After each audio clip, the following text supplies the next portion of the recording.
Retomando aqui agora, pessoal, porque deu uma cortada no bloco, mas vamos voltar exatamente de onde nós paramos. Vamos agora para o inciso terceiro. Veja, no inciso terceiro, aqui o verbo mais um, ó, perceber. Vamos percebendo aqui que os verbos vão se repetindo, só vai mudando os exemplos. Ó.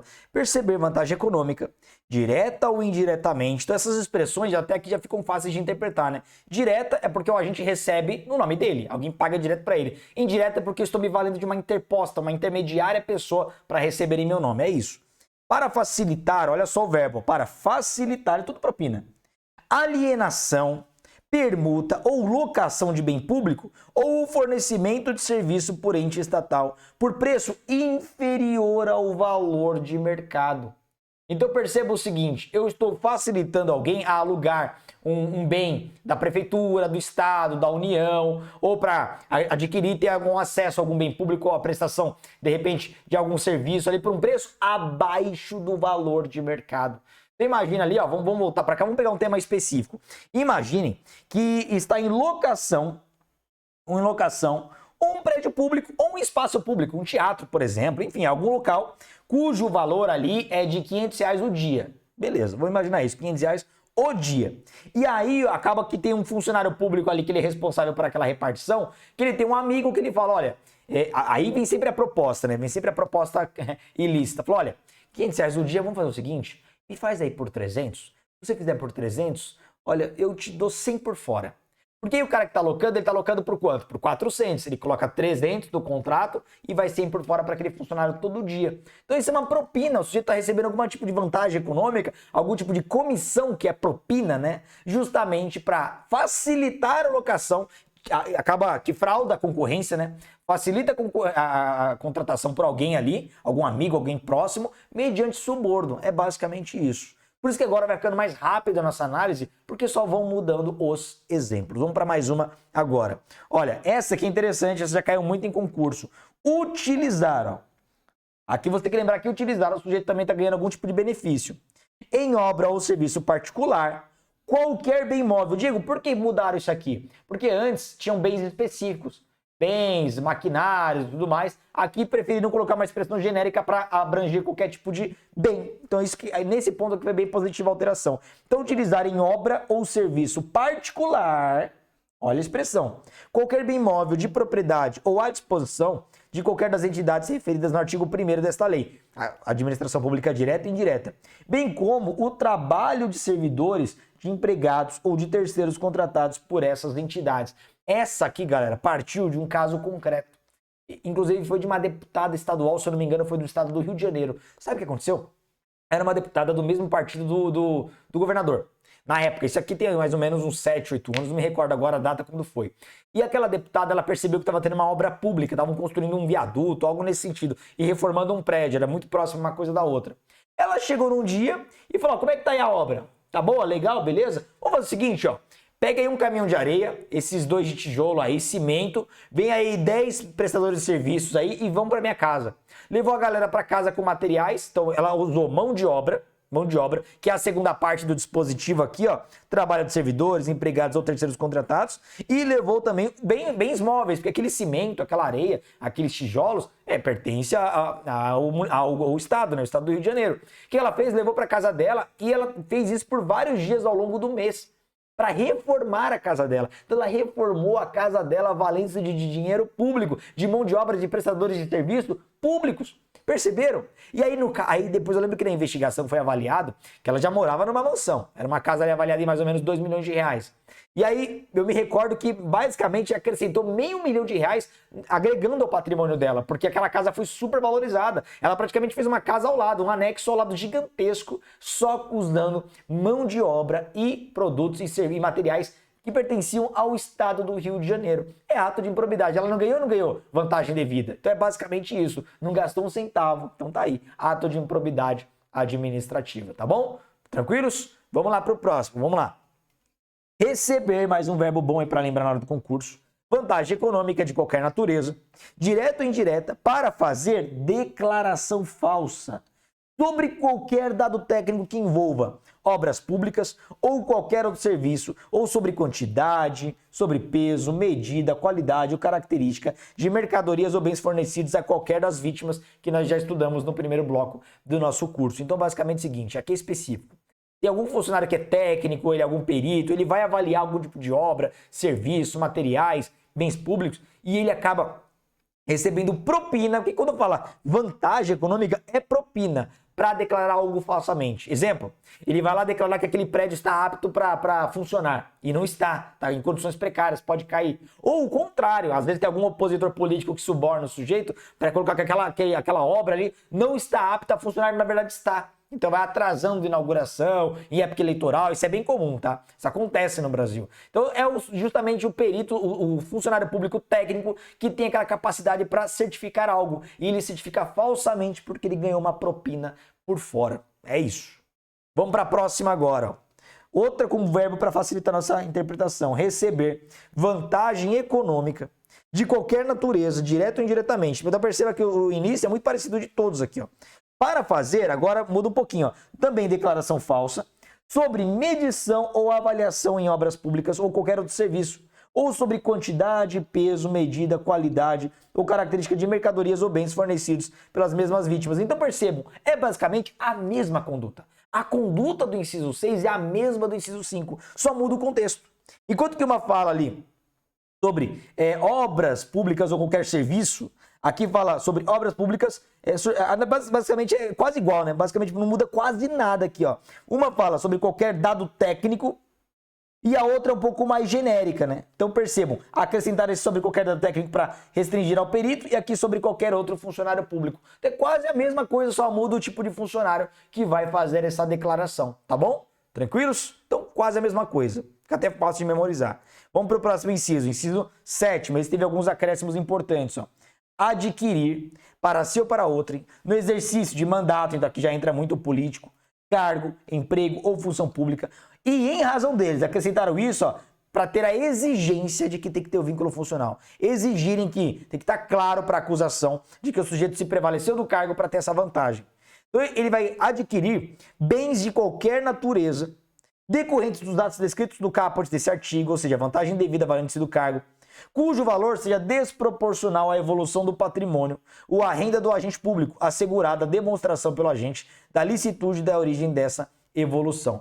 É basicamente o seguinte, o sujeito acaba buscando vantagem devida, ele tem muito acréscimo patrimonial que não condiz com o salário dele. Então imagina um policial militar, tem uma remuneração de R$ 4.000 por mês. Aí, vamos pegar um policial que é uma média ali no estado de São Paulo.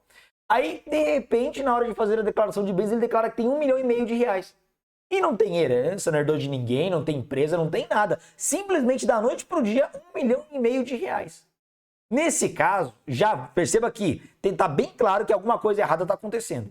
Então perceba que nesse caso vai ter uma certa presunção de que ele praticou um ato de improbidade. Mas o final do inciso deixa claro que ele vai ter justamente o momento para demonstrar a licitude daquele patrimônio. Ele pode comprovar, não, eu ganhei na loteria. Não, tá aqui o bilhete premiado. Não, daqui eu ganhei uma doação. Doaram porque gostaram da minha cara, acharam bonitinho. Então ele pode provar. Se ele não provar a origem, vai ter essa presunção. Perceba que é uma presunção de que a origem é ilícita. Se você não consegue comprovar a origem, certamente veio de alguma propina, algum suborno. Então é basicamente isso. Você adquire um patrimônio que não condiz com a evolução da sua remuneração no seu serviço público. É basicamente isso. Isso vai ser muito comum em políticos, que de repente, de um ano para o outro, tem um acréscimo patrimonial absurdo, compra mansões de milhões de reais sem ali plausibilidade, sem vínculo, sem nexo com a remuneração que percebe naquele cargo político, tá? Então é isso que vai acontecer.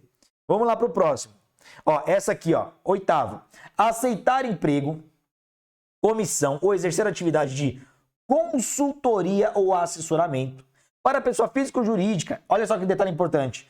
Que tenha interesse suscetível de ser atingido ou amparado por ação ou missão decorrente das atribuições do agente público durante a atividade. O problema tá aqui, ó, durante a atividade. Galera, perceba que esse foi irretocável, esse não mudaram nada. Isso aconteceu, sabe aonde? Na Operação Lava Jato. Eu vou dar um exemplo para vocês de um caso real e depois que aconteceu, já foi cobrado logo em seguida. Eu lembro que caiu para escrevente do TJ São Paulo no mesmo ano. Aconteceu o caso no início do ano, no meio do ano teve prova para escrevente do TJ, cobraram esse caso. Que foi o seguinte, nós temos no âmbito daqueles que têm foro privilegiado, né, foro por prerrogativa de função, nós temos a PGR, que é o Ministério Público Federal no âmbito de que tem o foro privilegiado. Então o que acontece é o seguinte, na Operação Lava Jato, alguns parlamentares estavam sendo investigados. Aí o que aconteceu? De repente, um procurador da República, que recebe um salário altíssimo, quase que o teto do funcionalismo público, quase que a remuneração de um ministro do Supremo Tribunal Federal, simplesmente pediu exoneração. Falou, não quero mais trabalhar no MP, vou advogar. Estranho. É estranho para uma pessoa que está ali há décadas no Ministério Público Federal, um cargo excelente, de repente virar advogado, começar do zero na advocacia. Estranho. E aí ele começou, há pouco tempo depois, a advogar para um escritório que defendia vários políticos que estavam sendo investigados pela Lava Jato. E estranho de novo. Aí começaram a fuçar. Sabe o que descobriram? Descobriram que quando ele era procurador da República, ele vendia pareceres para esse escritório de advocacia para justamente dar o caminho das pedras para que eles celebrassem acordo de não persecução penal. Ou seja, ele estava basicamente advogando como procurador da República. O procurador, para quem não sabe, é o promotor de justiça em nível federal.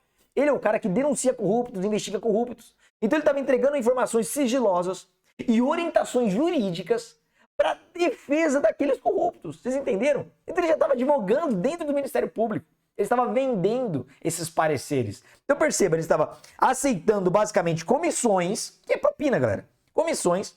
E exercendo também atividade de consultoria jurídica para esses escritórios de advocacia e para cujos beneficiados, os investigados, eles estavam suscetíveis de serem atingidos pelo trabalho do Ministério Público Federal, pelo trabalho desse agente público e durante a sua atividade. Ato de improbidade, ele não pode fazer isso. É absolutamente incompatível, galera. Absolutamente incompatível com o exercício da função.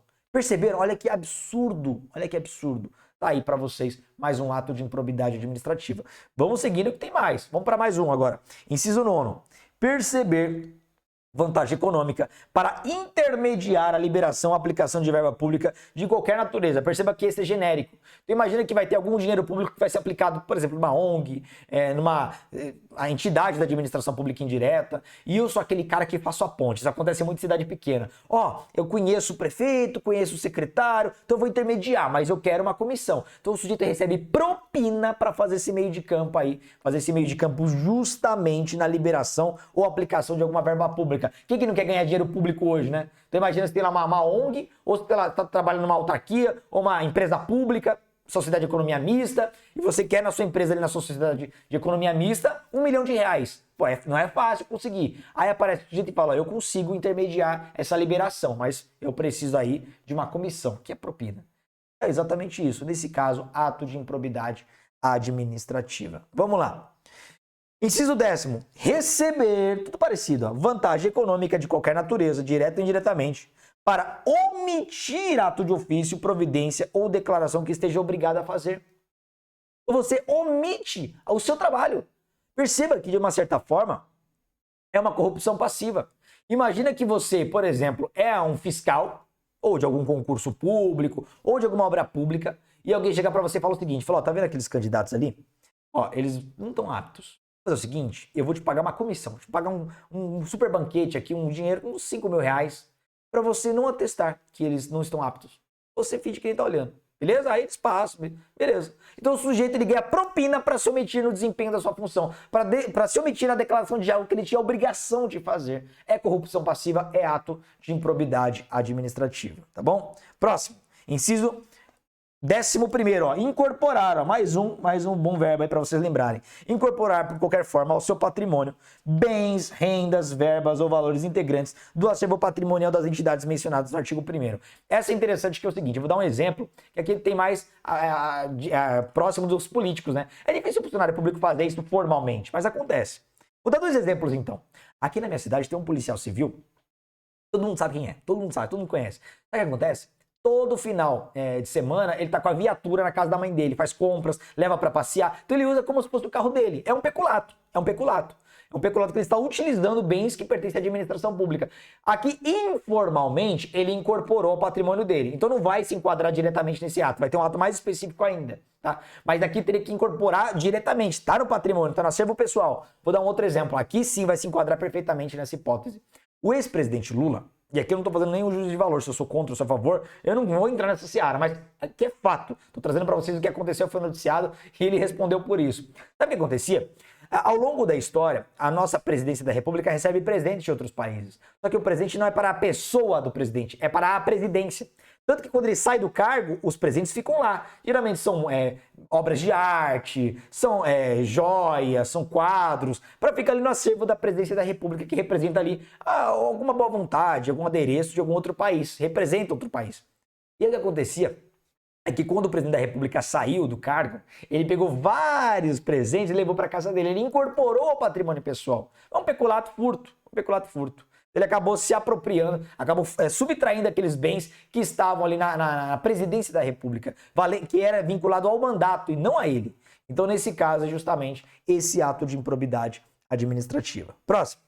Ó, esse aqui é bom também, ó. Esse é o que eu falei agora, do policial civil. Usar em proveito próprio bens, rendas, verbas ou valores integrantes do acervo patrimonial das entidades mencionadas no artigo 1º desta lei. Exatamente o que eu acabei de antecipar. É justamente o caso do funcionário público, que ele acaba usando como se fosse dele bens que pertencem à administração pública. Aqui perceba que a lei não traz valores.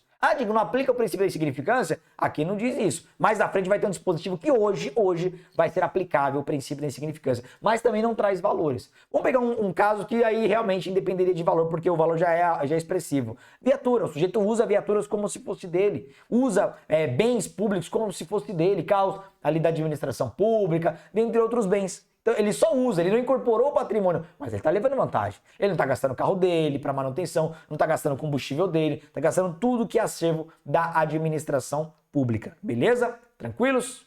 Fácil? Ó, vou fazer o seguinte, vou dar uma pausa por aqui, porque nós encerramos o artigo 9º. O artigo 9º, como nós destacamos, são modalidades de ato de improbidade administrativa que importam enriquecimento ilícito. No próximo bloco, nós vamos trabalhar com as modalidades que acarretam prejuízo ao erário, prejuízo aos cofres públicos. É aquela modalidade intermediária, com penas, portanto, também intermediárias, beleza? Espero vocês no próximo bloco. Até já!